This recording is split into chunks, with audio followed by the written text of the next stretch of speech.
चिंता मत करना, बस एक आधे घंटे में हम लोग ढोलपुर पहुंच जाएंगे।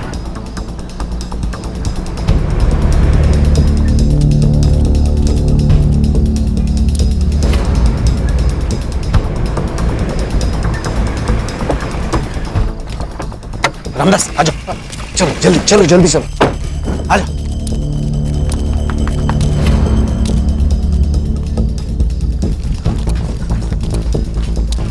आ जाओ। बस कुछ ही दिनों की बात है, एक बार वहां का मामला शांत हो जाएगा, फिर मैं इन दोनों को लेके वहां जाऊंगा। देख रामदास, मतलब मैं जानता हूं कि तूने लता और भूपेन को तंबी गांव से बाहर क्यों निकाला, लेकिन भाई मैं इन दोनों को अपने घर में नहीं रख सकता। अरे ऐसा मत कहना, अरे तुम्हारे भरोसे पे तो हम लोग यहाँ आए, वो विलास और उनके गुंडे इन दोनों को मार देंगे। अरे रामदास, तू गलत समझ रहा है। मेरे कहने का मतलब यह है कि इन दोनों की नई नई शादी हुई है और मेरा घर तो तू देख रहा है, मतलब कमरे कम है, हालत खराब है, मतलब इन दोनों को मैं अलग कमरा नहीं दे सकता, यह मैं बोल रहा हूँ। भाई साहब, हमारे एक जान पहचान वाले हैं, चेतन खानविलकर, यही बाजू में ही रहते हैं। अब इन दोनों का बंदोबस्त वहां हो जाएगा। हाँ, मैं चेतन को पूछता हूँ।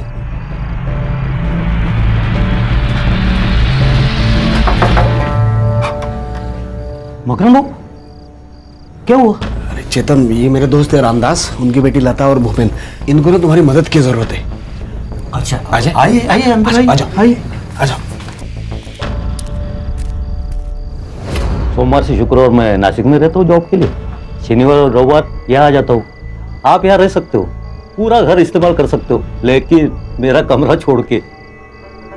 बहुत बहुत मेहरबानी चेतन भाऊ। आओ मैं तुम्हें कमरा दिखाता हूँ।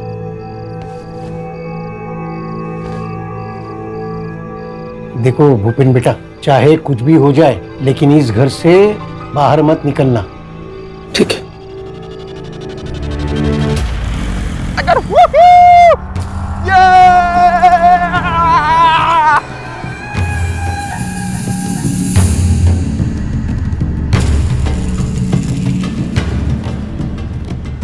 रुको रुको रुको रुको रुको, दुल्हे राजा, ये है आपकी दुल्हन का घर। आय हाय आय हाय। पंडित जी, आज यहाँ लता की शादी होगी और हमारी बिरादरी में ही होगी। नाचो रे, ये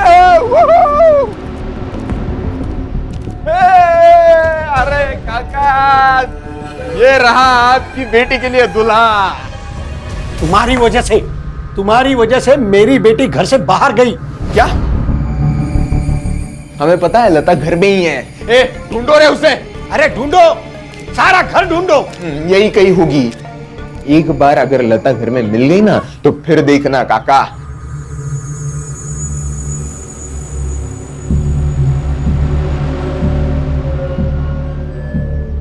एक बात याद रखना विलास, अगर मेरी बेटी ने खुदकुशी की होगी ना, तो मैं पुलिस को सब कुछ बता दूंगा। पुलिस क्या क्या बक रहा है ये आदमी? हाँ, मैं क्या डरता हूं क्या पुलिस से? बुलाओ, चलो रे यहां से, चलो।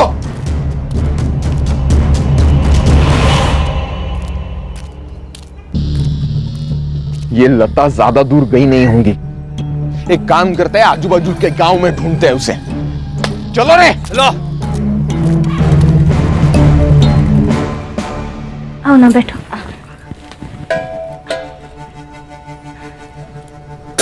भूपेन कहाँ है? वो सो रहे हैं। अभी सब ठीक है ना? हाँ बिल्कुल ठीक है।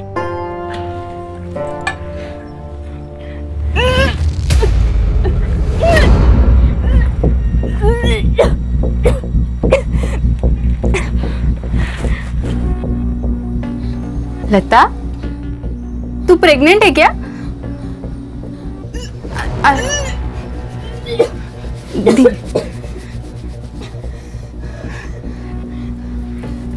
अरे तू तो सच में प्रेग्नेंट है।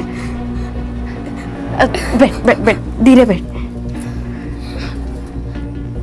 अरे पर ऐसा कैसे हो सकता है? तेरी शादी को तो सिर्फ 3 दिन हुए हैं ना? मतलब ये खेल शादी से पहले का है? हाँ, भूपेन ही था कि कोई और?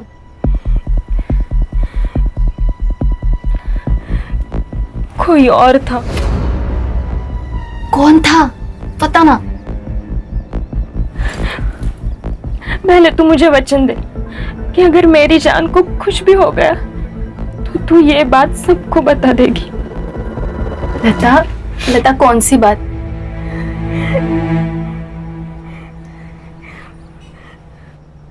मेरे पेट में किसी का बच्चा है।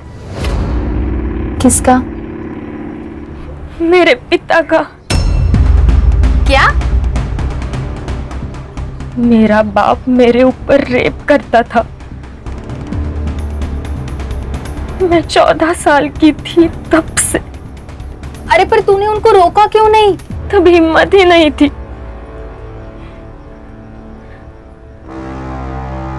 और जब बताने की कोशिश की तब उन्होंने मुझसे जो कहा वो सुनकर मेरी हिम्मत ही खत्म हो गई।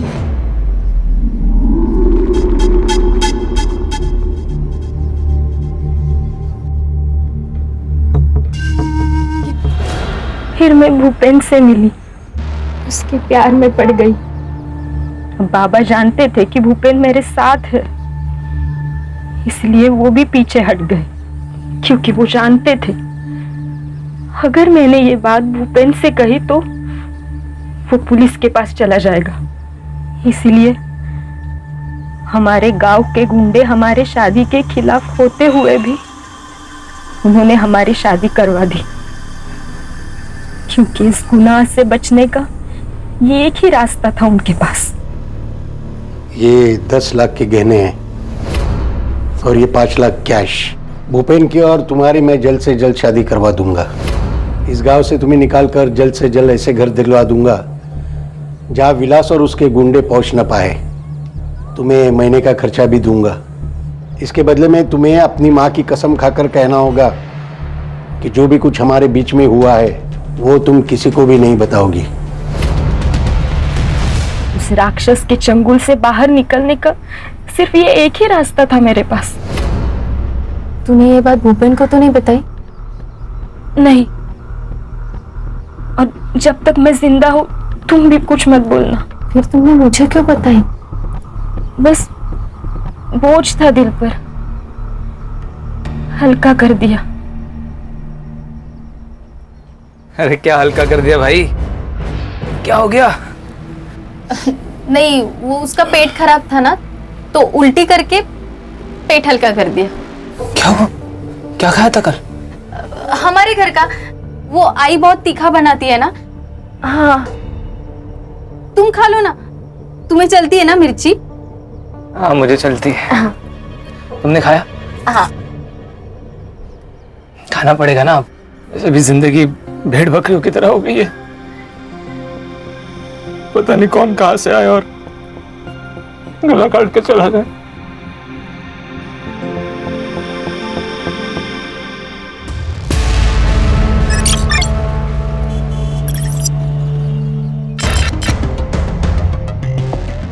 मैडम, पहली न्यूज़ टैक्सी ड्राइवर्स के स्ट्राइक की है।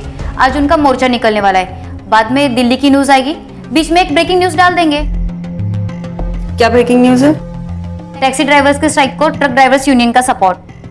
अच्छा, ये भी कोई ब्रेकिंग न्यूज़ है? कोई धमाकेदार न्यूज़ लाओ यार। वैसे एक धमाकेदार न्यूज़ को मैंने बाहर बिठा के रखा है।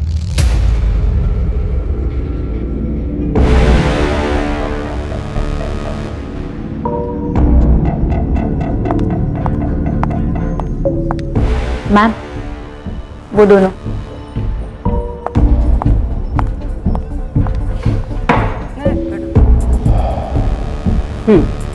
बोलो।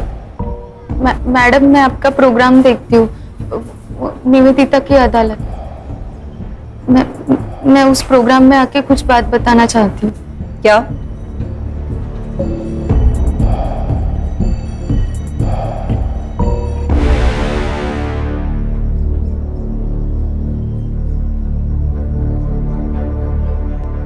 मैडम, मेरा बाप पिछले 4 साल से मुझ पे रेप कर रहा है मैडम।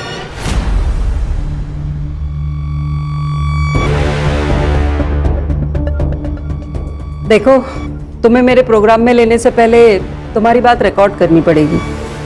क्यों मैडम? आप? मैं शरद, हम दोनों एक दूसरे से प्यार करते हैं, शादी करने वाले हैं। रिकॉर्ड इसलिए करते हैं ताकि बाद में आप मुकर न जाओ। मैं तैयार हूँ।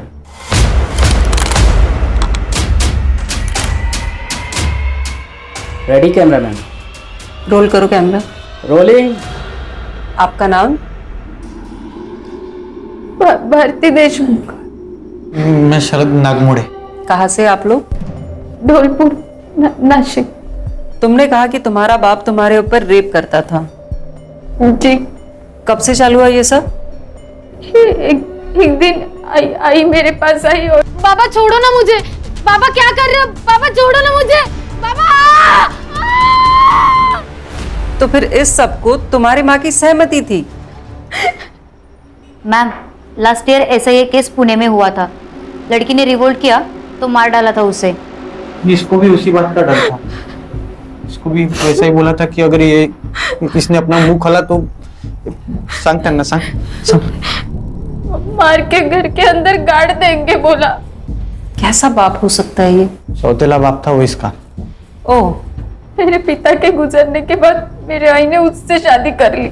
तो सिर्फ वो मार देंगे इस डर से तुम सब कुछ सहती रही? फिर क्या करती मैं मैडम? हाँ, फिर मुझे शरद मिला और उसने मेरा हौसला बढ़ाया। मैंने घर पे बता दिया कि मैं शरद से शादी करना चाहती हूँ। तब आई और मकरंद उन दोनों ने। मकरंद? इसका सौतेला बाप। अच्छा, आगे? उस दिन से उन दोनों ने मुझे बेरहमी से मारपीट करना शुरू कर दिया। शरद, मुझे लगता है अब हमें शादी कर लेनी चाहिए। कितने दिन हम ऐसे चुप चुप के मिलेंगे? तुम्हें पता है, अगर मेरे सौतेले बाप को हमारे बारे में पता चला ना तो वो मुझे मार देंगे।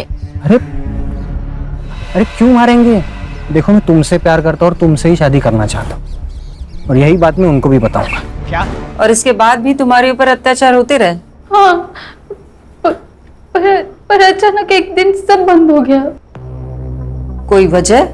क्योंकि तब उसने लता पर बलात्कार करना शुरू कर दिया। लता? ये कौन है? मकरंद के दोस्त की बेटी। तो उसके दोस्त को ये सब कुछ पता नहीं चला? नहीं, लता और भूपेन अपने गांव से भाग के हमारे गांव में आए थे। मकरंद ने रामदास के कहने पे उन्हें हमारे बाजू वाले घर में रखा था। भागने की कोई वजह? उनका भी हमारे जैसा ही था, और भूपेन छोटी बिरादरी का था। भूपेन जब घर पे नहीं होता था तो मकरंद किसी न किसी बहाने उसके घर जाने लगा और लता पे बलात्कार करने लगा। ये सब कुछ तुम्हें लता ने कहा? हाँ, वो भी डरी हुई थी। उसने मुझे विनती की कि मैं ये सब रोकूं। तो फिर मैंने आई, तेरे उस राक्षस को बोल दिया वो जो लता के साथ कर रहा है ना वो बंद कर दे। क्या बंद करने का? और नहीं बंद किया तो क्या करेगी तू? मैं कुछ करूं या ना करूं, भूपेन जरूर करेगा। लता ने उसे सब बता दिया है और भूपेन ना पुलिस में जाने वाला है। अब मालूम नहीं। मतलब? लता और भूपेन उस दिन से गायब हो गए थे। मैडम, मैंने और शरद ने बहुत ढूंढा पर वो गांव में तो कहीं नहीं मिले। मतलब वो लोग कंप्लेंट दर्ज कराने वाले थे और फिर गायब हो गए? मुझे शक है कि उस मकरंद ने कुछ किया होगा। You mean murder? हाँ, हो सकता है। ये सब कुछ तुम अपने माँ बाप के सामने बोलोगी? हाँ, बोल सकती हूँ। आयशा, कैमरा टीम को लेके इनके गांव जाओ। इनके माँ बाप और इनका लाइव डिबेट कराते हैं। Yes ma'am.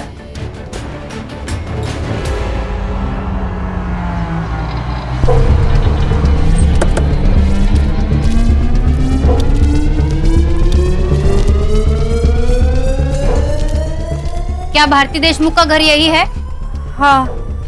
अहो लवकर बाहेर या. कोण आलेत बघा हे लोक. मकरंद देशमुख, भारती देशमुख के पिता। जी मैं हूँ। मैं आयशा, डेली न्यूज से। मुझे आपका एक इंटरव्यू करना है। मैंने ऐसा कौन सा तीर मारा है? आपकी सौतीली बेटी भारती ने आप पे आरोप लगाया है कि पिछले कई सालों से आप उसका रेप करते आए हैं। क्या? सही सुना है आपने मेरे दर्शकों।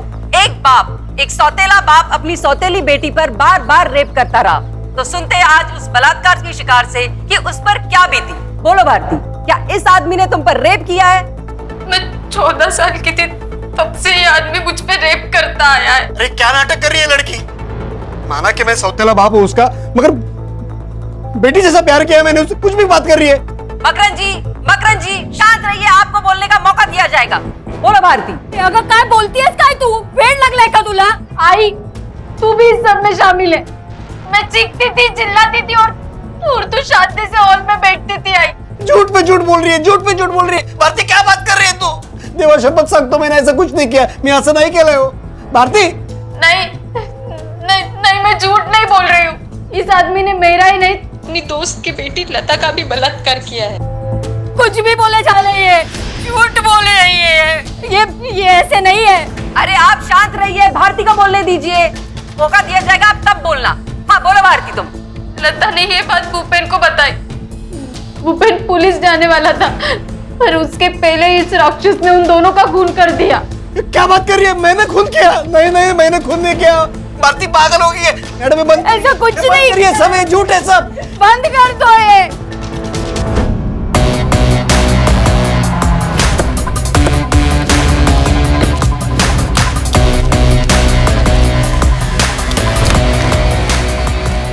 निवेदिता वर्मा से मिलना है। सर आप? Crime branch Mumbai police. बोलिए, क्या प्रॉब्लम क्या है आप लोगों का सर? मैडम, इतना controversial matter, double rape, double murder, सीधा प्रसारण कर दिया। परमिशन ली किसी से? परमिशन? हमें किसी की परमिशन की जरूरत नहीं है। अच्छा, आपने या उस लड़की ने केस फाइल किया? हम क्यों केस फाइल करें? पागल हो गए हो क्या? ऐसा खींच के दूंगी ना कान के नीचे, सीधा पागल खाने जाना पड़ेगा। रश्मि मैडम, अगर उस लड़की के बाप ने रेप किया है और मर्डर भी, तो अब तक तो वो भाग चुका होगा। और अगर ऐसा हुआ होगा तो इसकी सारी जिम्मेदारी आप पर और आपके इस चैनल पर होगी। तो जाओ पकड़ो उसे। हमें क्यों धमका रहे आप लोग? धमका नहीं रहे मैडम, बता रहे हैं। Adding escape of criminals comes under IPC 130, जिसकी सजा है 4 से 6 साल तक की। लगता है मैडम आपको अभी ना जेल में न्यूज चैनल खोलना पड़ेगा। हाँ, लेके चलो मैडम को पुलिस स्टेशन। सिर्फ IPC 130 नहीं, 132, 133 है, 135 और 137 भी लगते हैं। देखते हैं मैडम को बेल कैसे मिलती है। चाहते क्या है आप लोग? लड़की का है। अगर मैं कहूं तुम झूठ बोल रही हो तो? साहब मैं झूठ बोल के मेरा और मेरे घर वालों का नाम क्यों खराब करूंगी साहब? मेरी जान को खतरा था, इसलिए मैंने ये कदम उठाया साहब। अगर जान को खतरा था तो यहाँ आने से पहले पुलिस के पास क्यों नहीं गई? मैं चाहती थी कि मेरे बाप ने जो कुछ भी किया ना वो पूरी दुनिया के सामने आ जाए, ताकि कोई बाप ऐसा राक्षस ना बने। तुम्हें पक्का यकीन है? उस कपल का क्या नाम है उसका? लता और भूपेन। हाँ, वो लता और भूपेन का मर्डर तुम्हारे बाप ने किया है? हाँ साहब, यकीन है। तुमने देखा था उसे? जी। सोप्पा प्रश्न है। खून करते हो तो उसको देखा था क्या तुमने? अरे साहब, हमने उनको जगह जगह ढूंढा, पर जो शिकायत लिखाने आए थे वो कहाँ गए फिर? ठीक है, चलो मगर तुमको ना अपने माँ बाप के ऊपर केस दर्ज करना होगा। क्या? नहीं साहब, मैं मेरे माँ बाप पे केस नहीं कर सकती साहब। नहीं, क्यों नहीं कर सकते? साहब हम दोनों को शादी करनी है साहब। हाँ साहब, मैं नहीं चाहती कि मेरे सौतेले बाप का डर ना हमेशा हमारे सर पर रहे साहब। कोई बात नहीं सर, केस तो ये मैडम भी दर्ज कर सकती है। हाँ, और IPC 130 से छूटने के लिए इतना तो कर ही सकती है ना आप मैडम। सिद्धार्थ, धौलपुर के लोकल पुलिस स्टेशन में फोन करके बोलो कि अगर मकरन भाग गया तो हमें इन्फॉर्म करें, और अगर वो घर पे ही है तो हमारे पहुंचने तक उसके घर के बाहर पहरा लगा के रखने को बोलो। रश्मि, लता और भूपेन जिसके घर पे रहते थे उसको समन भेजो। इस वक्त सब लोग अपने घर जाओ, 2-3 दिन के कपड़े लेकर वापस मिलो। हम लोग सीधे यहाँ से तेम्बी गांव निकल रहे हैं, वहां से धौलपुर जाएंगे।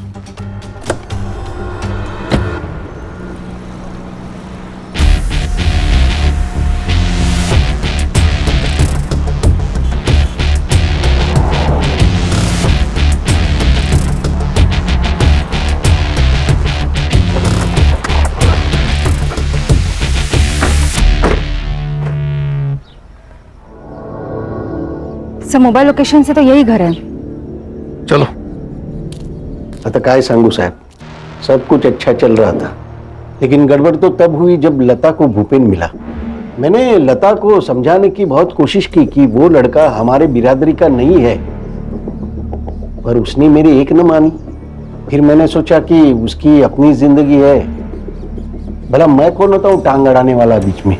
और फिर पूरे गांव में बवाल जो हुआ था, वो विलास तो उन दोनों को मारने की धमकी दे रहा था। कौन है ये विलास?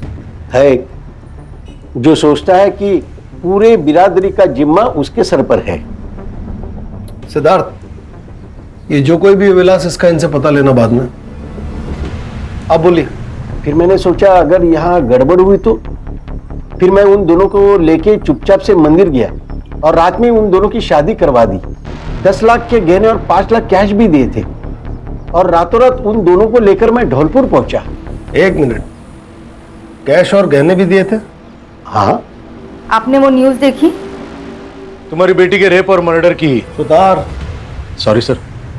हाँ देखी थी, पर मैं नहीं मानता ऐसा हुआ होगा, क्योंकि मकरंद को मैं बचपन से जानता हूँ। जब उसने मुझे ऐसा कहा कि वो मेघा से शादी करने वाला है, तो मैंने उसे ऐसा न करने को कहा, लेकिन उसने कहा कि वो विधवा है, अकेली है, अगर मैं उसे सहारा दूंगा, उसे शादी करूंगा तो भगवान मुझे स्वर्ग देगा।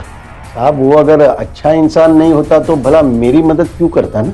क्योंकि वो अपने बेटी का रेप करता था, और जब उसने आपकी बेटी को देखा तो उसे लगा एक और शिकार उसके हाथ लग गया। सर, मकरंद घर पे ही है।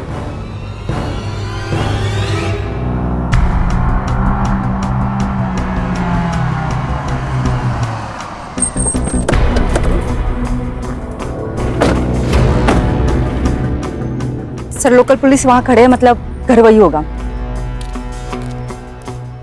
भारती को हम लोग मारते थे, ये बात कबूल है। सब उसकी कुछ वजह थी। लड़की को मारने की वजह भी होती है। अरे मैडम, ये तो उसे इसलिए मारते थे ताकि वो अगर शरद के साथ शादी करके चली गई तो फिर इसे रेप करने कौन मिलता है ना? बोल। नहीं साहब, मैंने कभी भी भारती को उस नजर से नहीं देखा साहब। इतनी सीधी तब से बेटी मारा है, बहुत प्यार करता हूँ उससे, बाप की तरह मारा है साहब। मैं कैसे 8 साल की थी तब हम लोगों ने शादी की। एक सगा बाप भी नहीं करेगा उतना किया है उन्होंने भारती के लिए। तेरे दोस्त की बेटी और दामाद कहाँ है? नहीं मालूम। नहीं मालूम? उसका भी रेप करता था तू? नहीं, मैंने रेप नहीं किया। मर्डर कर दिया ना उनका? बोल, बॉडी कहाँ फेंकी? बोल बोल। ए, थाम रे, थाम। नहीं। भारती और लता का रेप, लता और भूपेन का मर्डर, इसमें तुम सस्पेक्ट हो, तुमको कस्टडी में लेना पड़ेगा। नहीं सब ऐसा मत करो साहब, सब ऐसा मत करो साहब। थाने से लेडीज कांस्टेबल बुलाओ, इन दोनों को कस्टडी में लो। Yes sir. ये लता और भूपेन जिसके यहाँ रहते थे वो खानविलकर आया नासिक से। चेक करता हूँ सर। करो।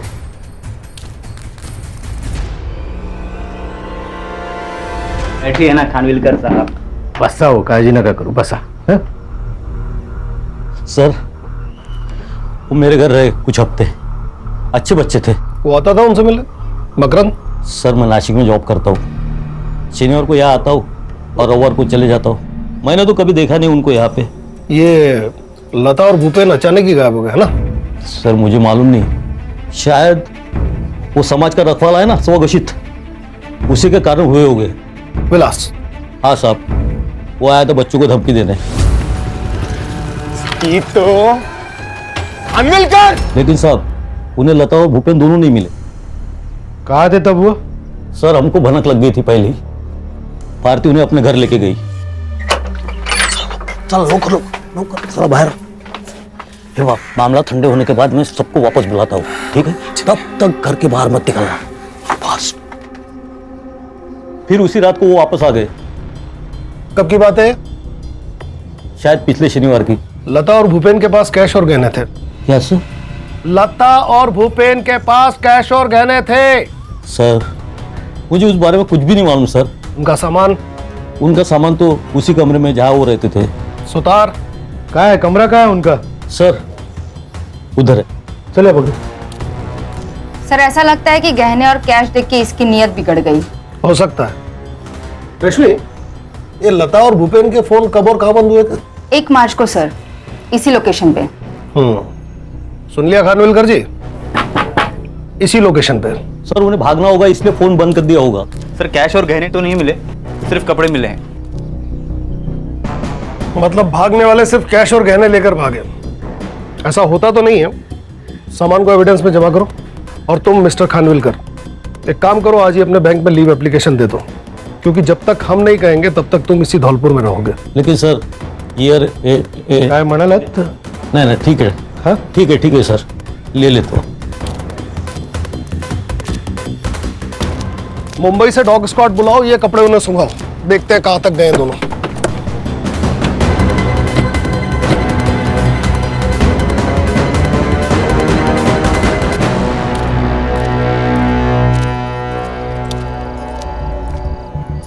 लैपटॉप है तुम्हारे पास? हाँ है सर। आज रात को इस बिरादरी के रक्षक विलास का सारा कच्चा चिट्ठा निकालो, कल सुबह से इसी के गांव तेम्बी में मिलते हैं।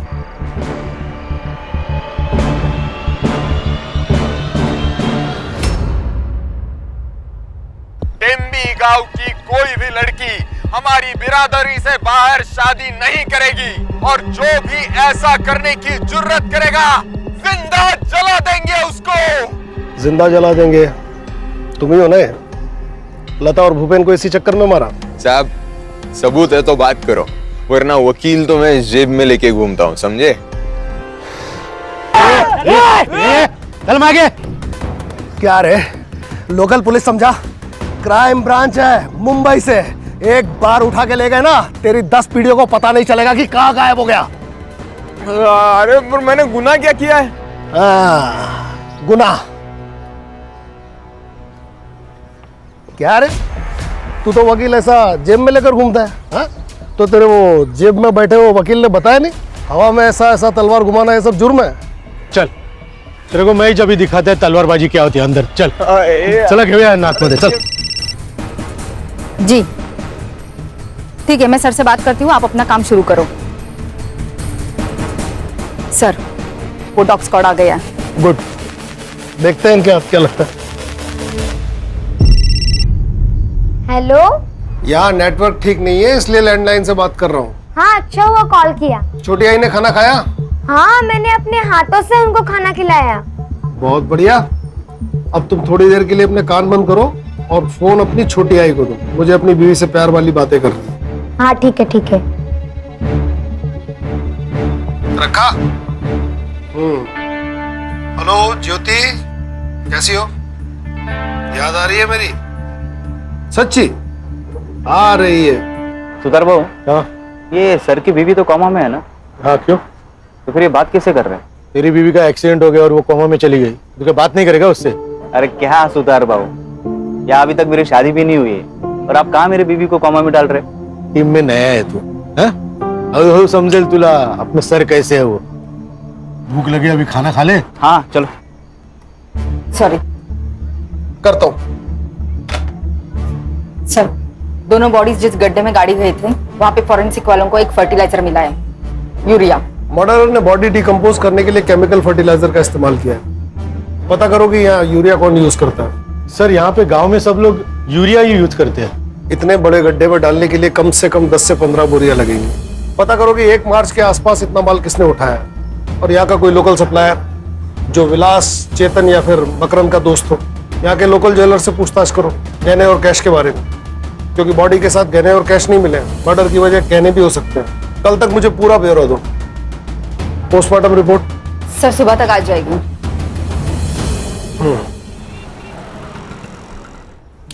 Good morning sir. Good morning. नाश्ता करो। सिद्धार्थ और सुतार का दिखाई नहीं दे रहे। सर वो ज्वेलर्स और फर्टिलाइजर सप्लायर्स के पास गए हैं।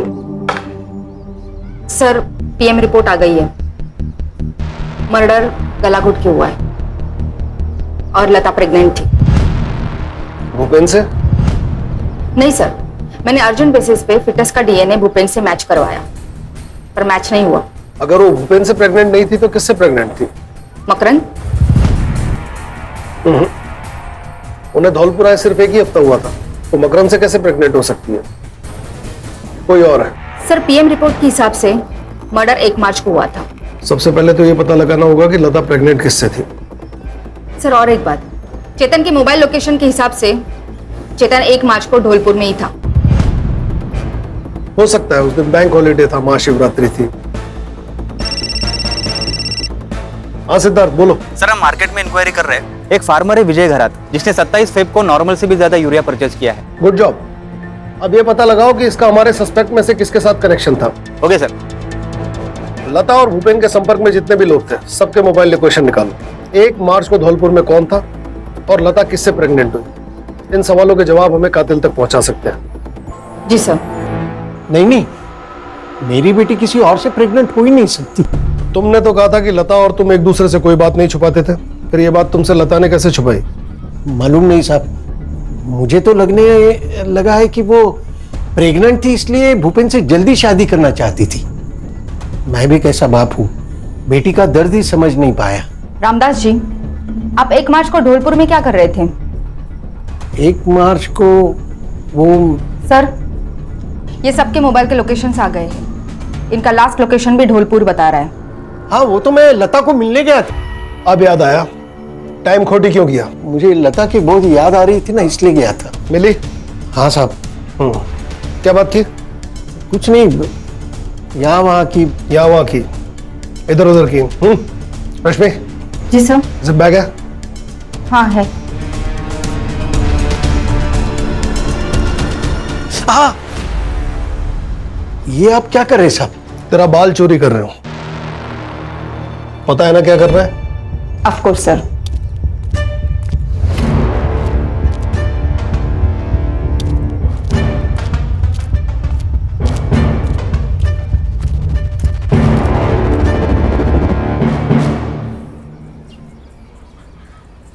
हाँ सुतार, फौरन मुंबई के लिए रवाना हो और वहां से शरद और भारती को लेकर तुरंत आओ।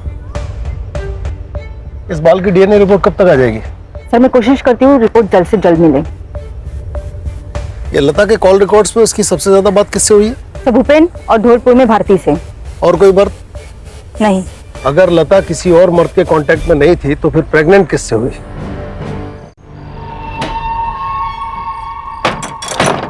कहाँ भाग रहे हो? चला, आता तुमचा पाहुणचार ना आम्ही करतो। हाँ, और वो भी लाइफ टाइम। चलो चल चल। तेरा डीएनए लता के फीटस से मैच करता है। सच बोलेगा, छोड़ो इन दोनों को तेरे ऊपर। मैं वो सिद्धार्थ, तेरा बेल्ट देना। देखिए साहब मैं सच कह रहा हूँ साहब। देख, तू यहाँ कितना भी झूठ बोल ले, लेकिन कोर्ट में नहीं बचने वाला। लेकिन साहब मैं सब बताता हूँ, सब सच बताता हूँ। मैं लता का बलात्कार करता था, लेकिन साहब मैंने उसे मारा नहीं साहब। मैं उससे मिलने ढोलपुर जरूर गया था, लेकिन 2 घंटे बाद में वापस टेमी में आया।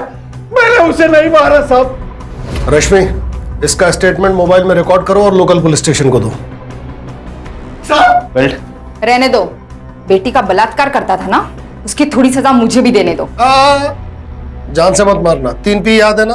पीठ, पांव और पेट, वहां मारने से दर्द होता है, आदमी मरता नहीं।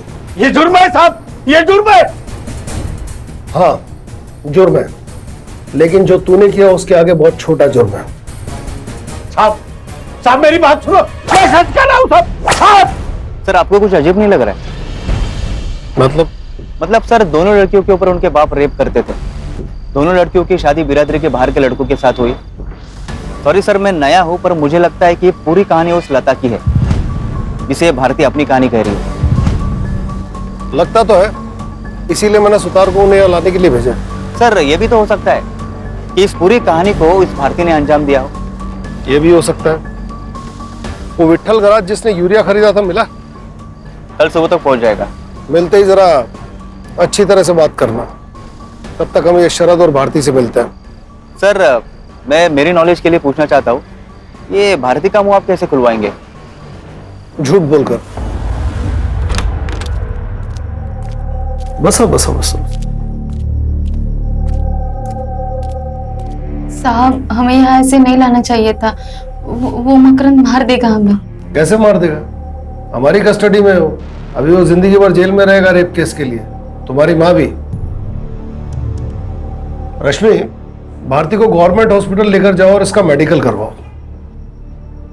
जी सर। मेडिकल किस लिए? देखो भारती, कितने सालों से मकरन ने तुम्हारे साथ रेप किया। मेडिकल से ये पता चलेगा कि कितने सालों से और कितनी बार रेप हुआ।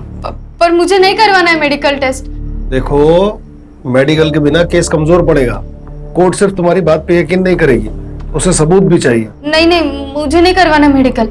सर, आप तो जबरदस्ती कर रहे हैं। रश्मि, हथकड़ी लगाओ और लेकर जाओ इसे। अरे सर, नहीं नहीं नहीं, मैं सब बताती हूँ। मैंने झूठ बोला, मुझ पे कोई रेप नहीं हुआ है। इसने मुझे झूठ बोलने को कहा था। अरे क्या बक रही है साहब, ये झूठ बोल रही है साहब। नहीं सर, इसी ने बताया था। जब मैंने इसे लता के रेप के बारे में बताया था तो इसने मुझे कहा कि ऐसा ही रेप का इल्जाम तुम्हारे बाप पे लगाते, फिर वो जेल जाएगा और घर और पैसा हमारा। साहब, मैंने ऐसा कुछ नहीं बोला, ये झूठ बोल रही है। साहब, जब लता ने मुझे गहने दिखाए और कहा कि उसके बाप ने उसे मुंह बंद रखने के लिए 5 लाख रुपए दिए, तो वो बात मैंने इसे बताई। तभी इसने पैसे और गहने चुराने का प्लान बनाया। अरे साहब, वो गहने मेरे पास नहीं है। क्योंकि वो गहने हमारे पास है। आज सुबह लोकल पुलिस ने तुम्हारे घर की तलाशी ली और वो गहने बरामद कर लिए।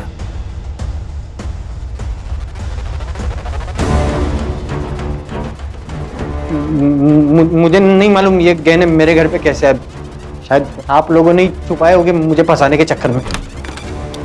सर, विट्ठल खरात से बात हुई है कि शरद ने उसे यूरिया की बोरियां ली थी। देखा, तुम्हारी मोबाइल लोकेशन भी वहीं की थी। सबूतों की बारिश हो रही है। एक और सबूत दूं? सुतार, इसका बैग चेक करो, कैश उसी में मिलेगा। सर, अरे सर बैग में कुछ नहीं है।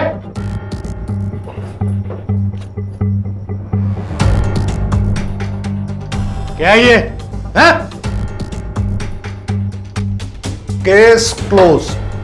अब स्टेटमेंट। लता और भूपेन को तूने मारा। क्यों मारा हमने ढूंढ लिया, कैसे मारा अब तू बताएगा। मैंने महाशिवरात्रि के दिन खानविलकर के खेत पे भूपेन को बहुत दारू पिलाई।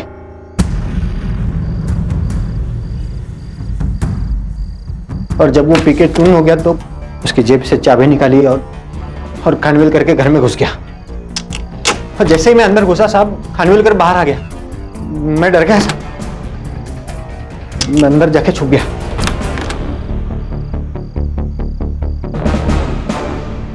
फिर जब खानविलकर सो गया तो मैं लता के कमरे में घुस गया।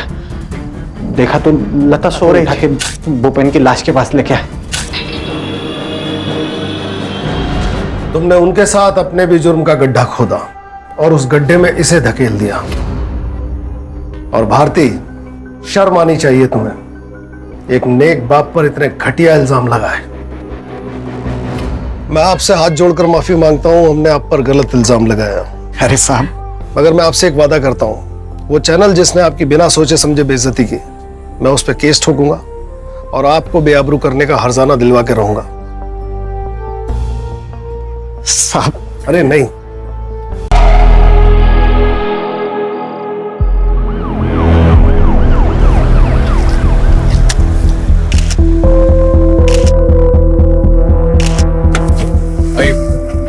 मैडम, किलर का टाइम महराशी था। युवा रिपब्लिक पार्टी का लीडर, उसकी वाइफ प्रीत भी उसके साथ में थी। ओके। और किलर ने सिर्फ महराज को ही मारा। बॉडी को मैंने पास के अस्पताल में भेज दिया है। और उसकी वाइफ काफी सदमे में। उसका कहना है कि वो किलर को देख नहीं पाई। मैडम, 3 बुलेट शेल्स मिली है। महराज भाटी काफी पॉपुलर पॉलिटिशियन था। ये केस हमारी रात की नींद उड़ाने वाला है। प्रीत को थोड़ा टाइम देते हैं, फिर उनसे बात करते हैं और किलर की डिटेल्स लेते हैं।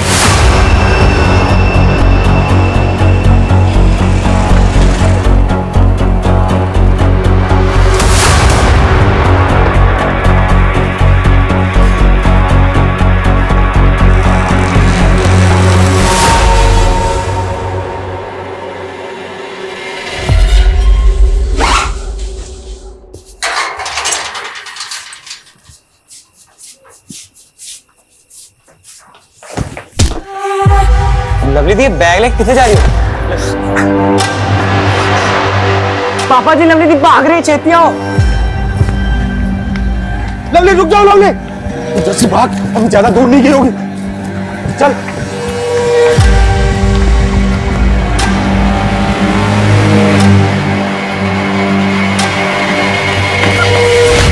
पूरे खानदान की नाक कटवाने चली है तू। दोबारा ऐसी हरकत की ना तो तेरी जान ले लूंगा, समझी तू? चल चल। ये लीजिए। प्रीत जी, अपने आप को संभालिए। गोली चलाने वाले की शक्ल तो देखी होगी ना आपने? उसने हेलमेट पहना हुआ था। बाइक का नंबर? कुछ नहीं देख पाई मैम, कुछ नहीं देख पाई।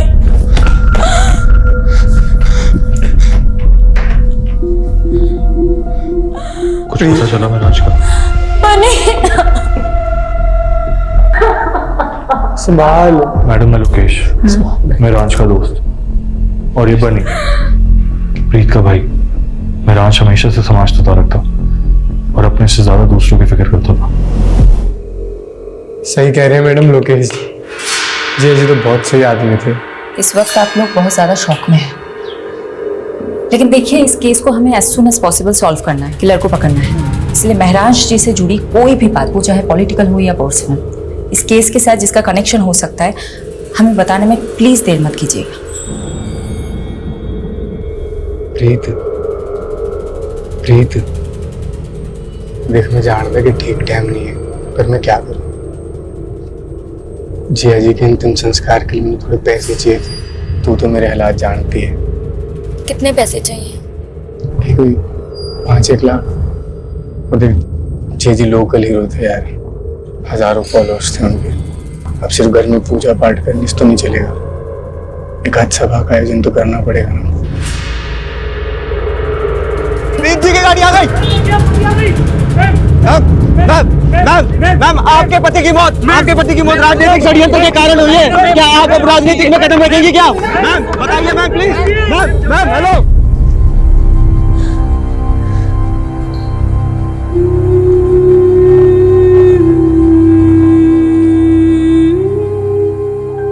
पानी पी, वो पी ले।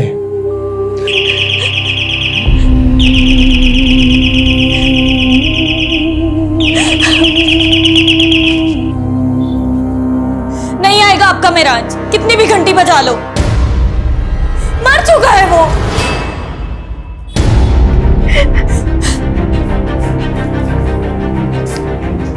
नहीं।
हाँ जोशी। ओ पापा जी, दरवाजा खोलिए, लगता है बाहर से लॉक कर दिया किसी ने।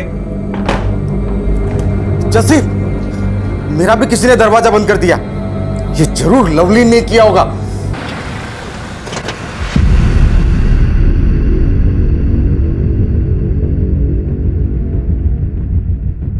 शेफाली जी, अब राजनीति में नीति रह ही कहां गई है। बस सबको राज करना है और सत्ता पाने के लिए कोई कुछ भी कर सकता है। त्रिपाठी जी, कोई कौन हो सकता है, कुछ बता सकते हैं आप? देखिए, हमारी पार्टी अगले चुनाव में राजेंद्र के खिलाफ महरांस को चुनाव में खड़ा करने वाली थी। आप तो जानते ही हैं, पूरे शहर में राजेंद्र से ज्यादा महरांस का बोलबाला था। यूथ पर पकड़ थी उसकी, सोशल मीडिया पर लाखों फॉलोअर थे। अब महरांस तो रहा नहीं, तो फायदा राजेंद्र को ही हुआ। महराज पढ़ाई में अव्वल था, यूपीएससी क्लियर की और आईपीएस की ट्रेनिंग छोड़ के राजनीति में लग गए। हमारे मोहल्ले में सब यही एग्जांपल देते थे कि बनना है तो महराज जैसा बनो। क्योंकि उसने जो भी फैसले लिए सब सही थे, सिवाय एक के। कौन सा फैसला? प्रीत से शादी का। क्यों, ऐसी क्या प्रॉब्लम प्रीत? सर आप ही सोचिए, एक ड्रग एडिक्ट से शादी करता है क्या वो? प्रीत ड्रग एडिक्ट है?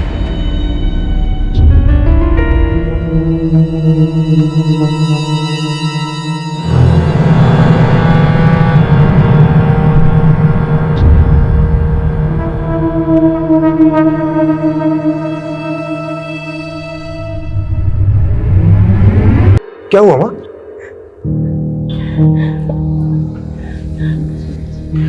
कोई बात नहीं माँ, आराम से। एक सेकंड, आप आराम से बैठिए, मैं चादर बदल देता हूँ।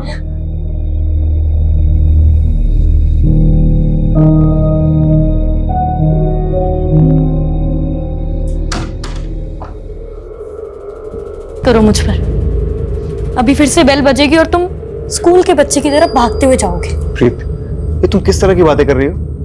अरे मेरी माँ है वो, मेरा फर्ज बनता है उनकी देखभाल करना। और मैं तुम्हारी बीवी हूं मेहरांश, बीवी की तरफ तुम्हारा कोई फर्ज नहीं बनता? प्रीत, मैंने आज तक कभी तुमसे कुछ नहीं छुपाया। तुम पहले से जानती थी मेरी लाइफ के बारे में। बेहतर होगा तुम एक्सेप्ट करना चालू कर लो।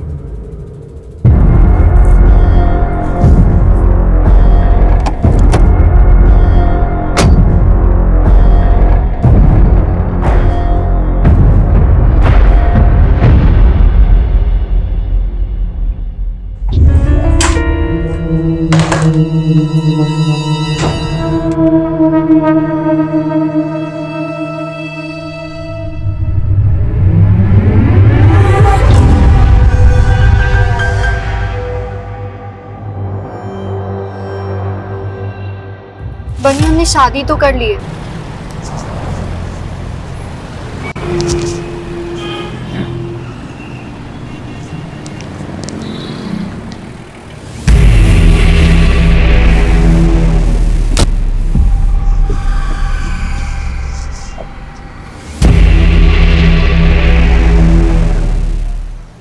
यही कार चोर है लक्खू।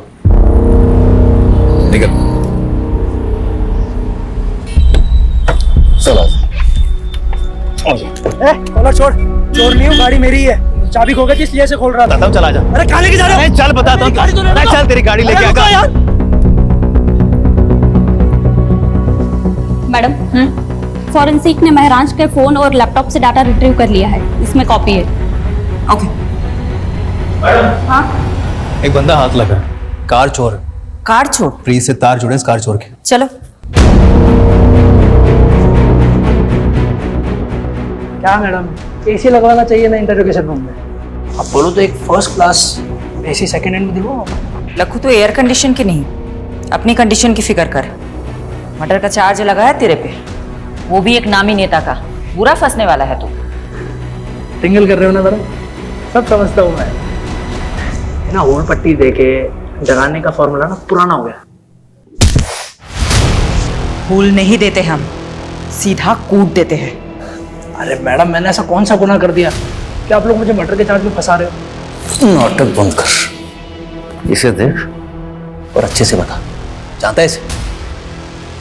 यादव का कहना है तुम्हारा चक्कर महरांश की बीवी प्रीत के साथ है। देखा यादव, मैंने कहा था ना, लक्खू जैसे फटीचर आदमी के साथ प्रीत का चक्कर हो ही नहीं सकता। ओ मैडम, फटीचर नहीं हूँ मैं, महीने का 1-1.5 लाख कमाता हूँ, और वो प्रीत क्या मुझे पालेगी? उल्टा मैं उसके खर्चे उठाता था। सच आ गया ना जुबान पर। अब बता, कार चोरी करते करते प्रीत को कैसे फंसाया? ओ, तो शादी से पहले मैं प्रीत को ड्रग सप्लाई करता था।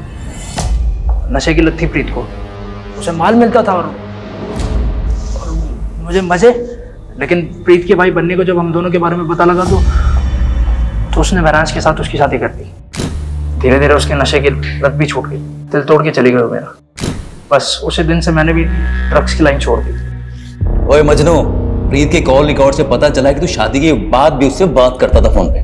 साहब, प्रीत ने खुद मुझे ढूंढा था सोशल मीडिया पे, फिर कॉल भी किया था मुझे। लक्कू प्लीज मेरी बात सुन, मैं सच में तुझसे बहुत प्यार करती हूँ। तू मुझे यहाँ से कहीं ले चल, कहीं दूर चलते हैं ना हम दोनों। एक बात और, मैं अकेले नहीं आऊंगी, मिरांज के दिए हुए पैसे और गहने लेकर आऊंगी।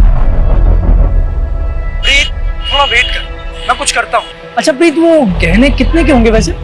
महराज को शक हो गया था तुम दोनों पर। तुम दोनों का मिलना मुश्किल हो गया था, इसलिए तुमने महराज के मर्डर का प्लान बनाया। कुछ भी कहोगे मैडम, एक औरत होते हुए मेरी सिस्टर पे इतना घटिया आरोप लगाते हो, आपको शर्म नहीं आती? उस कार चोर ने कहा और आपने मान लिया। झूठ बोल रहा है वो, मेरे से पूछ लो, कहानियां बना रहा है। सच है ये। क्या है? सच है बनी, मेरा लक्खू के साथ अफेयर था। तेरा दिमाग फिर गया? लक्खू ने ये कबूल किया है कि उसने महराज को मारा है, प्रीत के कहने पर।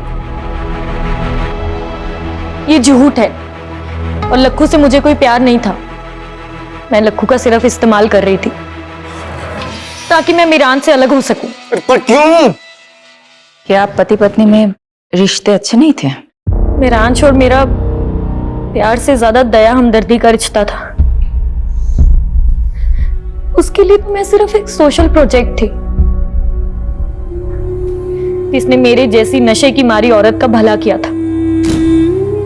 बनी, मुझे थैंक यू कहने की कोई जरूरत नहीं है। अरे मुझे तो इस बात की खुशी है कि मैं प्रीत से शादी कर रहा हूँ और एक ऐसी लड़की को नई जिंदगी दे रहा हूँ जो नशे की गिरफ्त में है। मीरांश द ग्रेट के लिए हम सब बेचारे थे। उसकी अपनी माँ, मैं, मेरा भाई, हम सब पर एहसान थे मीरांश के। बनी, तुम पर क्या एहसान था महराज का? मैडम जी सॉरी, इसका दिमाग फिर गया है। मैं ही बेरोजगार था, जिया जी ने तो मुझे मोबाइल स्टोर खुलवा के दिया था। मीरांश के दिल में सबके लिए प्यार से ज्यादा दया थी।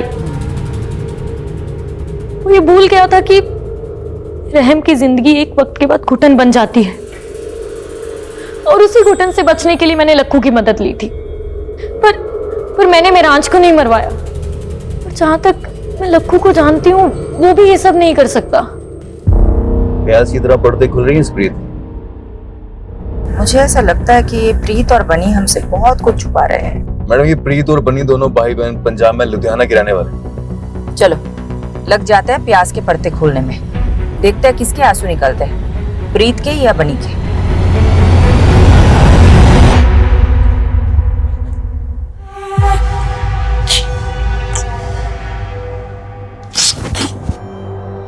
मिल गई मेरे लिए फुर्सत? मैंने तो तू मिल गई। बहुत अकेला लगता है पूरे दिन भर तुम्हारे बिना, और तुम वो इतना लेट घर आते हो। अच्छा एक बात बताओ, पूरे दिन भर मोबाइल स्टोर पे ही रहते हो या कोई और चक्कर में फंसे हो? एक बार देखना तुम, इतने फ्रेश हो तो फिर साथ में खाना खाएंगे, है ना?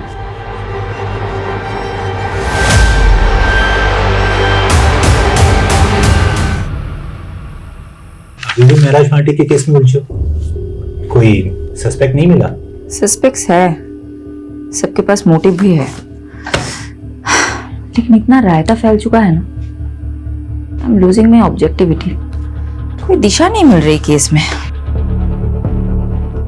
आई थिंक महराज को आइडिया हो गया होगा कि उसकी जान को खतरा है। कैसे? शिफाली, जो लोग पब्लिक और पॉलिटिशियंस के बीच में घिरे रहते हैं ना, उनका इंट्यूशन बहुत स्ट्रांग हो जाता है।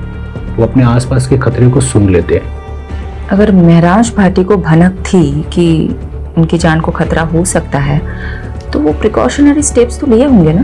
बिल्कुल।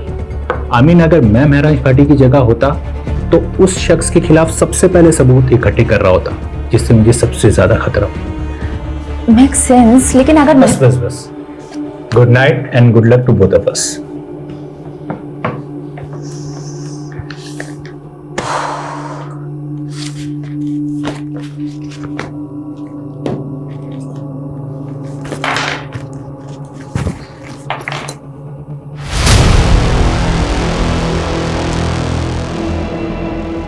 मैडम, फॉरेंसिक ने महराज के फोन और लैपटॉप से डाटा रिट्रीव कर लिया है, इसमें कॉपी है।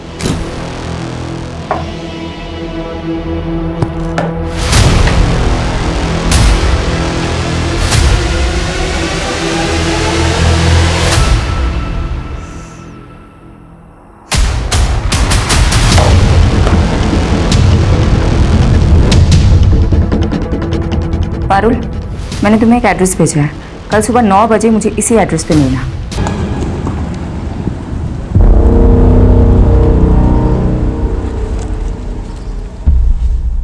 चार साल पहले आपकी बिल्डिंग के कंस्ट्रक्शन के दौरान एक इमारत गिर गई थी, 7 मजदूर मारे गए थे।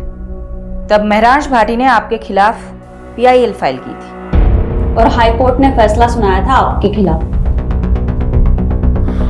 मजदूरों के परिवारों को कॉम्पेंसेशन के तौर पे पैसे और प्लॉट देना पड़ा था। काका, अब यही होगा आपका ठिकाना और यही बनेगा आपका अपना घर। मैडम वो है ना, कोर्ट के काम मेरे वकील देखते हैं, मैं नहीं देखता हूँ। तो महराज को धमकी भी आपके वकील ने ही दी थी क्या? महराज भाटी, अपने काम से काम रखने का क्या लेगा तू भी क्या याद रखेगा? मैं ही बोलता हूँ, माता जी के नाम पर गुड़गांव में एक आलीशान पेंट हाउस और 50 लाख कैश, और अगर इससे भी तेरा पेट नहीं भरा तो तेरे पेट में कूलियां भुनवा दूंगा। मुझसे तोलमोल करना आपके बस की बात नहीं मिस्टर दीपक झुंझुनवाला। बेहतर होगा कि आप उन गरीबों को मुआवजा दे दीजिए। ये आवाज आपकी है ना मिस्टर झुंझुनवाला? अब ये मत बोलिएगा कि किसी ने आपकी आवाज की नकल की है।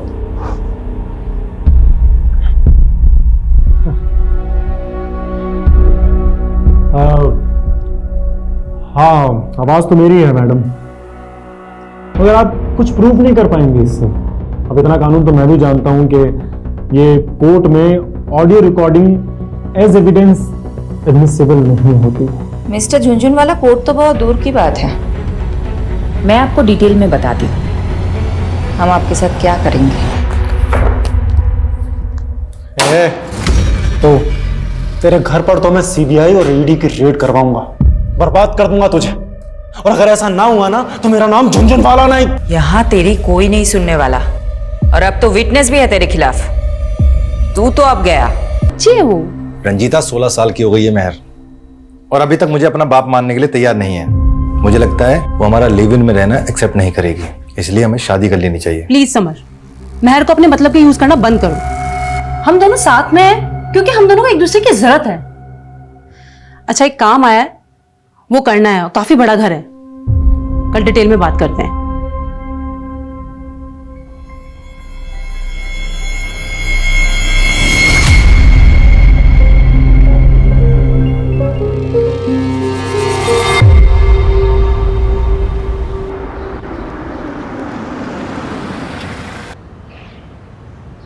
यादव जी, प्रीत ड्रग एडिक्ट थी, लेकिन रिहैब के बाद उसकी हालत में काफी सुधार था। ऑन रिकॉर्ड तो उसके खिलाफ और कोई केस है नहीं, लेकिन हाँ, प्रीत के भाई बनी के खिलाफ कुछ ही टाइम पहले एक केस फाइल हुआ था। बनी के खिलाफ क्या मामला था? किडनैपिंग का। ये रही उस केस की फाइल। आंटी प्लीज कुछ खा लीजिए, महराज कहीं भी होगा आपको इस हाल में देख के बहुत दुखी होगा।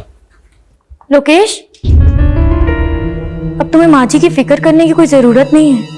मैंने इनके लिए फुल टाइम नर्स अपॉइंट कर दी है। तुम नहीं भी आओगे तो चलेगा। प्रीत, माँ जी को नर्स की नहीं अपनों की जरूरत है। तो इनकी अपनी मैं हूं ना, बहू हूं इनकी। इनका ख्याल कैसे रखना है वो तो मुझ पर छोड़ दो। अब तो बनी भी यही है, वो भी माँ जी का ध्यान रखेगा। तुम जा सकते हो।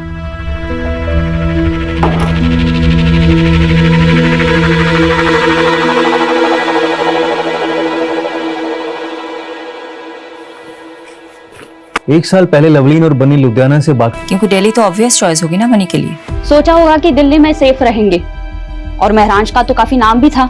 राइट। लेकिन ऐसा हुआ नहीं। 6 महीने तो अच्छे से गुजरे, और फिर एक दिन अचानक लवलीन का भाई उसे घर आया और चाकू से वार करके उसकी हत्या कर दी। CCTV में दिखा था उसका भाई।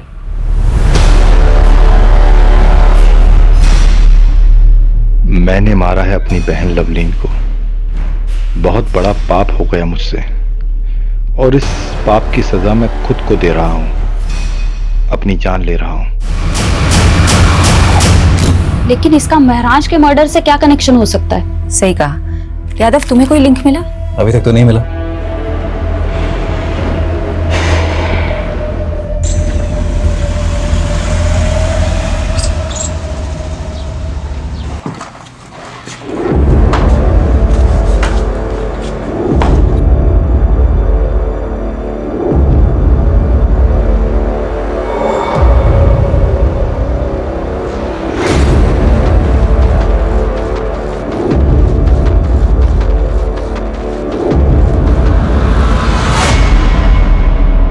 किससे मीटिंग चल रही थी? कैबिन से बाहर जाता तो कोई दिखा नहीं हमें। पीछे के दरवाजे से भेज दिया। जरूर कोई महिला रही होगी। कौन थी? राजेंद्र जी, आपकी इन्हीं हरकतों की वजह से आपकी पार्टी ने आपको टिकट नहीं दिया। टिकट से क्या होता है? महराज को भी टिकट देने वाले थे ना आप लोग, क्या हुआ? ऊपर का टिकट पहले कट गया उसको। देखिए, आज जो प्रस्ताव लेकर आए हैं उसमें आपका ही फायदा है। महराज के अलावा आपकी पार्टी के पास कोई ऐसा उम्मीदवार नहीं है जो आपको चुनाव जितवा सके। ये काम हम कर सकते हैं। अगर आपकी पार्टी हमें टिकट देती है तो जीत पक्का। थोड़ा वक्त दीजिए, सोच कर बताते हैं। सोच लो, जितना दिमाग नोचना है नोच लो। हमने भी काफी कुछ सोच रखा है। सूरज जी, गाड़ी यहीं रोक दीजिए, मैं यहीं से वॉक करके चली जाऊंगी। सोलंकी जी, आप भी घर चले जाइए, लेट हो गया। ठीक है मैम।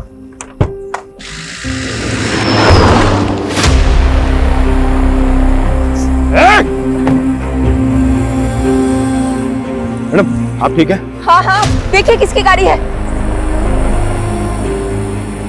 कंट्रोल रूम, एक सिल्वर कलर की कार अभी अभी गांधी रोड से गुजरी है और उस पर नंबर प्लेट भी नहीं है।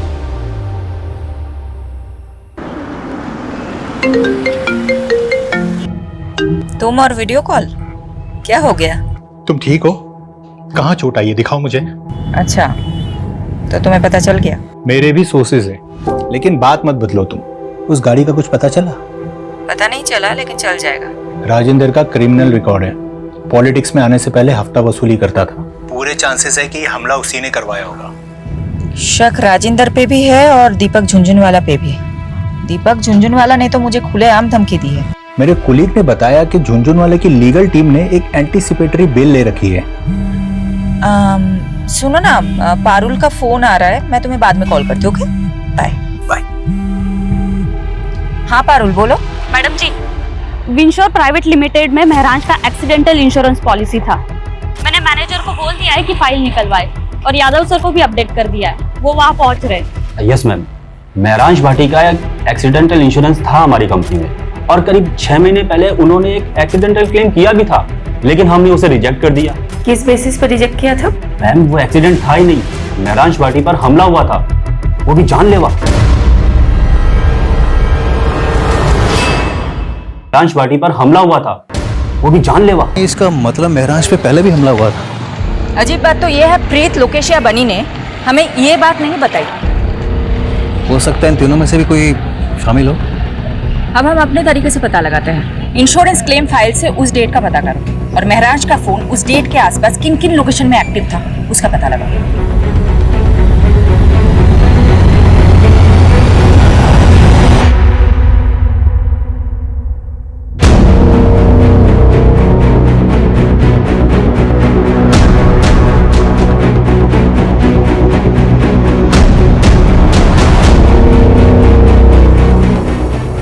मैडम, युवा रिपब्लिक पार्टी की त्रिपाठी ने अचानक प्रेस कॉन्फ्रेंस बुलाई है कैंडिडेट का नाम अनाउंस करने के लिए।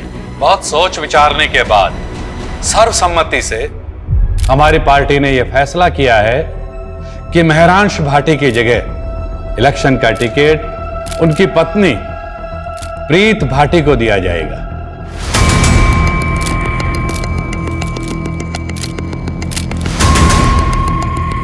मैं त्रिपाठी जी और पार्टी के सभी वरिष्ठ सदस्यों को आभार प्रकट करती हूँ। मेरे पति महराज, उनकी ख्वाहिश थी इस शहर के लोगों की सेवा करना। तो क्या टिकट पाने के लिए प्रीत ने महराज को रास्ते से हटाया होगा? साथ ही मैं दिल्ली पुलिस से भी दरख्वास्त करती कि मेरे पति महराज के कातिल को जल्द से जल्द पकड़ा जाए।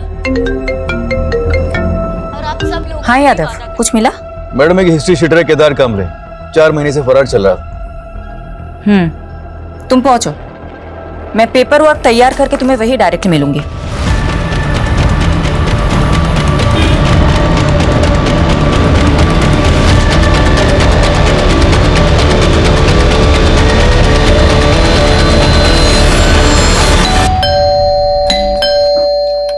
अरे ऐसे कैसे सर, जुबान है हमारे पास, बेहतर होगा आप चुप रहें। सोलंकी, पूरा घर छान मारो। पारुल, मैडम पर चेक करो। पारुल, अरे सर, ऊपर कहाँ जा रहे हो? अबे चुप कर। अरे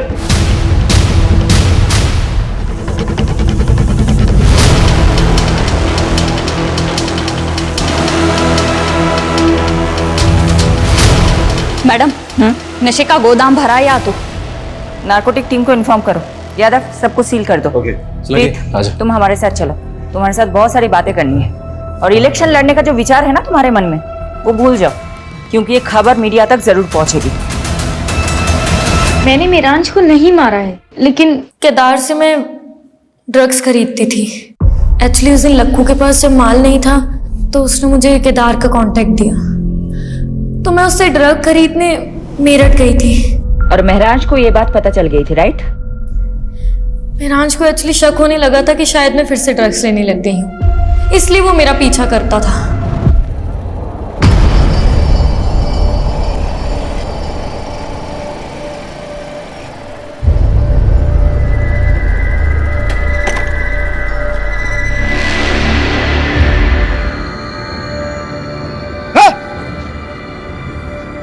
क्या हो रही? हाँ? क्या हो रही? अगर तुझे प्रीत को दोबारा ड्रग्स बेचा ना, मुझसे बुरा कोई नहीं होगा, समझा? तू होगा दिल्ली का नेता और ये मेरठ है और यहाँ मेरा राज चलता है, समझा ना तू? चल निकल। तेरी लेकिन फिर भी मेराज का इरादा नहीं बदला। और तुम तंग आ गई थी। तुम्हारे नशे की लत के आगे महराज दीवार बनकर खड़ा था, इसलिए तुमने उसे मरवा दिया, राइट? ऐसा नहीं है। क्या कोई पॉलिटिशियन इस काम में शामिल था जिसने तुम्हें महराज की जगह इलेक्शन में खड़ा करने का लालच दिया था? मैंने महराज को नहीं मारा, और जहां बात इलेक्शन में खड़े होने की है, वो मैंने सिर्फ महराज की इच्छा पूरी करने के लिए किया। आप प्लीज मेरा यकीन कीजिए, इनफैक्ट मैं सच बोल रही हूँ। महराज जैसे आदमी में भी तुमने ऐप ही देखे, तुम पे कौन यकीन करेगा?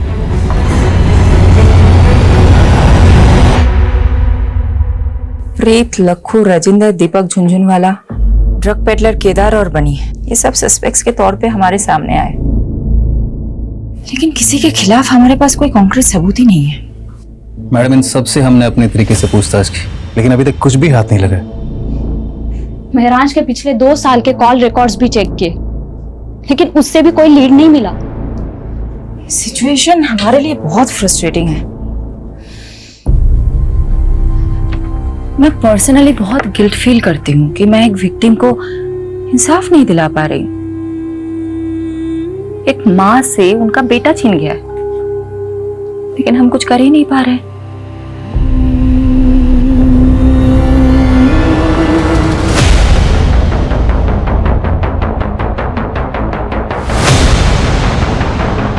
अरे मिट्टी डल गई उन सब पे, अब आपको और हमें बस आगे की सोचना चाहिए।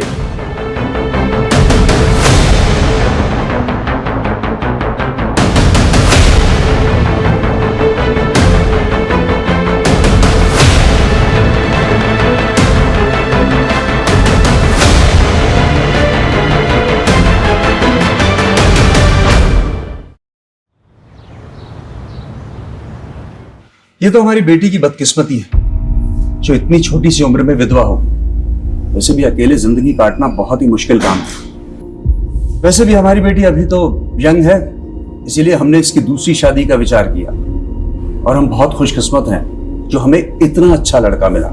मेरे भाई की भी पहली पत्नी शादी के 2 साल बाद ही गुजर गई, लेकिन मैं चाहती थी कि मेरे भाई का दोबारा घर बसे, इसलिए आज मैं बहुत खुश हूँ, और मेरी बेटी मेहर भी, कि मेरे भाई को इतनी अच्छी लड़की मिली।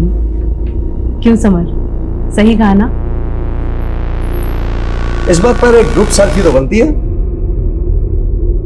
आ जाओ सब।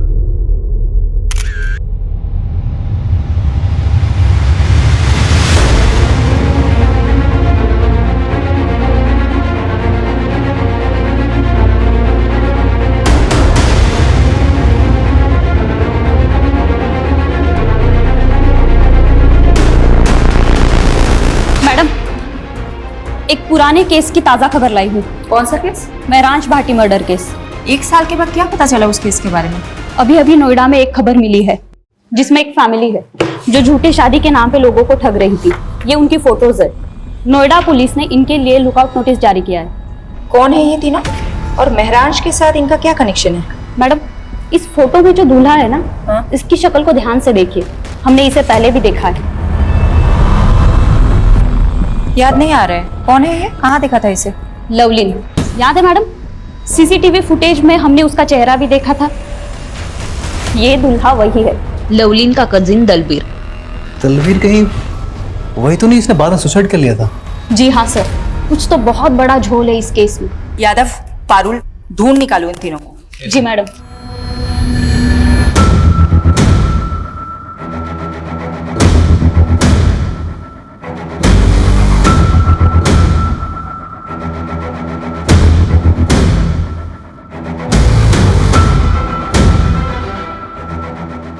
मैडम, उस औरत के बारे में पता चल गया। रंजीता नाम है उसका। कुछ साल पहले प्रोस्टिट्यूशन के धंधे में थी, लेकिन अब A क्लास की एस्कॉर्ट होगी और अब लोगों को ठगने का काम भी शुरू कर दिया उसने। चारा डाल दो। ओके। 5,000 दूंगा, लेकिन जगह एकदम सेफ होनी चाहिए। उसकी फिक्र मत करो। कैसी जगह जाना है, होटल या? अरे नहीं नहीं, होटल नहीं, ऐसी जगह जहाँ पुलिस का लफड़ा ना हो। समझ गई। चलो, मैं जानती हूँ ऐसी एक सेफ जगह।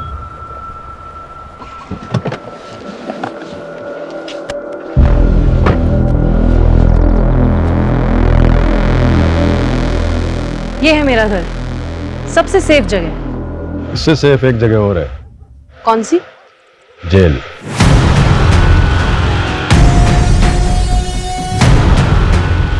पारुल,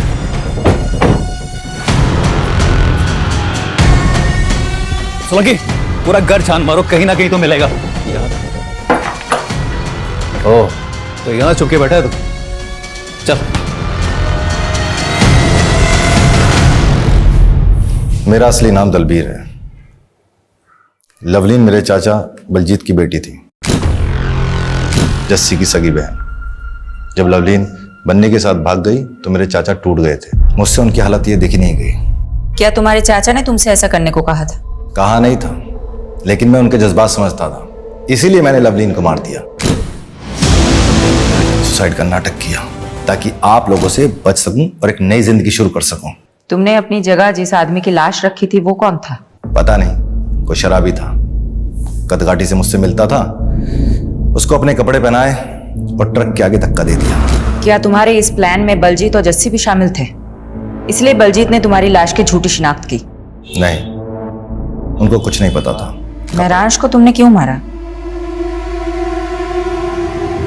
जी लवलीन ने घर से भागने की कोशिश की पर पकड़ी गई। समझ ही नहीं आ रहा क्या करें। दोनों को अपनी जिंदगी अपने हिसाब से जीने का पूरा हक है। अगर तुम्हें मुझसे कोई सपोर्ट चाहिए दिल्ली में तो मैं पूरा सपोर्ट करूंगा, और जहां तक रही बात शादी और घर की तो मैं देख लूंगा।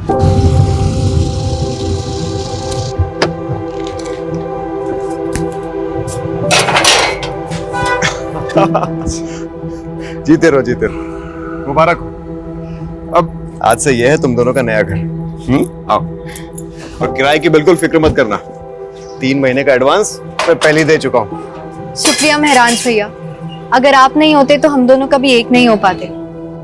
और तुम दोनों की शादी की अर्जी मैंने कोर्ट में ऑलरेडी डाल दी है, और जल्दी तुम दोनों हस्बैंड वाइफ बन जाओगे। लवलीन कभी अपने प्लान में कामयाब नहीं होती अगर वो महराज उन दोनों को सपोर्ट नहीं करता। मेरे चाचा को जो दुख पहुंचा, मेरे खानदान पर जो कालिक लगी, उसका जिम्मेदार महराज था। गुस्सा भी आता है और तरस भी आता है तुम्हारी ऐसी पिछड़ी सोच पर। क्या गलत किया था तुम्हारी बहन ने? वो बालिग थी, उसे हक था अपनी मर्जी के लड़के के साथ शादी करने का। तुम होते कौन हो किसी की जिंदगी के फैसला करने वाले? और जिस चाचा के नाम पर तुमने ये जुर्म किया है ना, वो भी आज तुम पर शर्मिंदा हो।